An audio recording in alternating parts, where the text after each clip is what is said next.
আইপিএলে প্রথম জয় পেল বেঙ্গালুরু। সোমবার ঘরের মাঠে তারা 4 উইকেটে হারালো পাঞ্জাবকে। বিরাট কোহলি দাপটের দিন ম্যাচের রং কেড়ে নিলেন দীনেশ কার্তিক। অনেক দিন বাদে পুরনো বিরাট কোহলিকে দেখতে পেল ক্রিকেট প্রেমীরা। ছন্দে ফিরে এলেন চেজ মাস্টার। সোমবার পাঞ্জাবের বিরুদ্ধে 16তম ওভার তিনি আউট হওয়ার পর মনে হয়েছিল হারবে বেঙ্গালুরু। তা হলো না দীনেশ কার্তিকের সৌজন্যে। অভিজ্ঞ ব্যাটার শেষ দিকে একার হাতে জিতিয়ে নিয়ে গিয়েছেন বেঙ্গালুরুকে। কোহলির দাপটের দিনে নজর ঘুরিয়ে দিলেন নিজের দিকে। যোগ্য সঙ্গ দিলেন মহিপাল, লুমরুন ও 177 রান তাড়া করতে নেমে বেঙ্গালুরু হয়ে ভালো শুরু করেছিলেন কোহলি। তৃতীয় বলেই তার ক্যাচ পড়ে। স্যাম করনের বল অফ স্টাম্পের বাইরে ছিল। কোহলির ব্যাটে লেগে উড়ে যায় জনি বেয়ারস্টোর দিকে।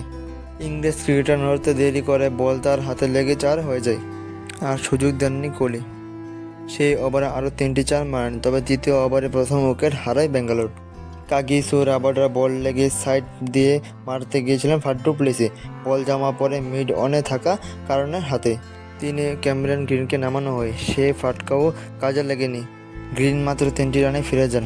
তৃতীয় উইকেটে রজত পাটিদার নিয়ে 10 সামলান দেন কোহলি। দুজনের জুটিতে ওঠে 43 রান। তবে পাটিদার ভালো শুরু করলেও ধরে রাখতে পারেননি। সাফল্য পাননি ম্যাক্সওয়েলও। হরপ্রীতের একটি সোজা বলে কাট করতে গিয়ে বোল্ড হয়ে যান। উল্টো দিকে থাকা কোহলি বুঝতে পারছিলেন সঙ্গীর অভাব হতে পারে। আর ছিল আস্কিং রেটও, তাই রান তাড়া করার দায়িত্ব নিজের কাঁধেই তুলে নেন। 16তম ওভার হর্ষল পাটেলকে 2টি 4 মারেন। কিন্তু প্রাক্তন সতীর্থের দুর্বলতা জানতেন হর্ষল। অফ স্টাম্পের বাইরে স্লায়ার দিয়েছিলেন। কোহলি তুলে মারতে যান। ডিপ ব্যাকওয়ার্ড পয়েন্ট ক্যাচ হয় হরপ্রীতের হাতে। পুরনো দলের বিরুদ্ধে উচ্ছ্বাস করেননি হর্ষল। কিন্তু পাঞ্জাবের বাকি ক্রিকেটাররা যে আপাবে আনন্দ করেছিলেন তাতে বোঝা যায় যে আসল উইকেটটা পেয়ে গিয়েছিলেন। কোহলিও বিশ্বাস করতে পারেননি। বিমর্ষ মুখে কিছুক্ষণ দাঁড়িয়ে থেকে সাজঘরের দিকে হাত লাগান। পরের ওভারে অনুজ রাওয়াত আউট হয়ে দর্শকদের অনেকে বাড়ির পথে হাঁটা লাগিয়েছিলেন। কিন্তু নাটকের তখনও বাকি ছিল।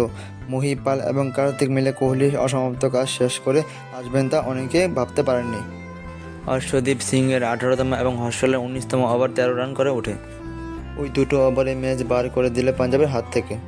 দাম পেল না হরপ্রীত বারের বোলিং। তিনি গুরুত্বপূর্ণ সময়ে 2টি উইকেট শুধু নেননি, ঝাঁপিয়ে পড়ে কোহলি ক্যাচ ধরে ম্যাচের মোড় ঘুরিয়ে দিয়েছিলেন। ছোট্ট মাঠেও হরপ্রীতকে খেলতে গিয়ে বারবার সমস্যায় পড়তে হয় বেঙ্গালুরু ব্যাটারদের।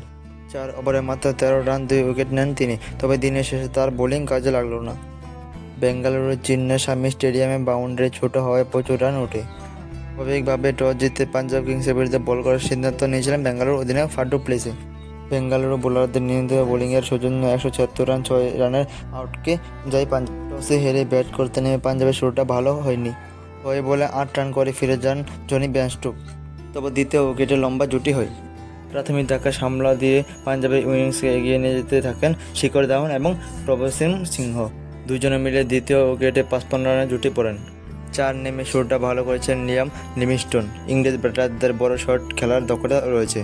তবে আলজারে জোসেফের বলে উইকেট কিপার অনুজ রাওয়াতের হাতে ক্যাচ দিয়ে ফিরে গেলেন 13 বলে 17 রান করে। পরের বলে ধাওয়ানকে হারায় পাঞ্জাব। গ্লেন ম্যাক্সওয়েলের বলে তুল মারতে গিয়ে কোহলির হাতে ক্যাচ দেন পাঞ্জাব অধিনায়ক। 36 বলে 45 রান করেন তিনি। আর একটু মার্ক কোটে ইংরেজ ব্যাটার শাম ক্যারনও প্রত্যাশার দাম নিতে পারেননি। তিনি 3টি 4-এর সাহায্যে 17 বলে 23 রান করেন। মায়াঙ্ক ডাগারবে পর 2টি 6 মেরে জিতেশ শর্মা শুরুটা ভালো করেছিলেন। তবে সেই ছন্দ পরের দিকে ধরে রাখতে না পেরে আউট হন। শেষ দিকে একটি 4 এবং 2টি 6-এর সাহায্যে শশাঙ্ক সিং 8 বলে 21 রান না করে এত দূর আসতেই পারত না পাঞ্জাব।